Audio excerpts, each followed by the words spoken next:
C'est-à-dire que Allah, il va gérer, orienter et organiser ta vie.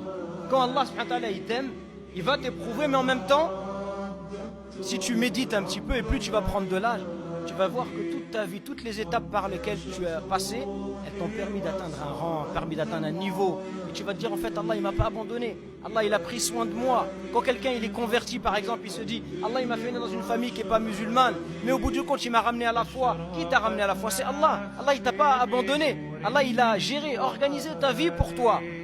Quand Allah, il nous a permis à nous qui vivons en Occident, on aurait pu être tous sauf des gens qui adorent Allah.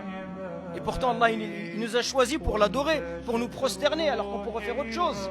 Il vous a choisi pour être là, en ce moment présent à la mosquée, alors que vous pourriez faire autre chose. Allah, il gère, il organise ta vie. Et en vérité, mes frères et sœurs, si chacun y réfléchissait à la façon dont Allah, subhanahu wa ta'ala, il a inscrit la foi dans notre cœur, comment il a éclairé notre raison, comment il nous a permis de nous consacrer à son adoration, de suivre la voie de son prophète, en réalité, si tu méditais sur toutes ces choses-là, tu pleurerais de joie. Parce que tu vas te rendre compte que c'est Allah qui t'a guidé à cela.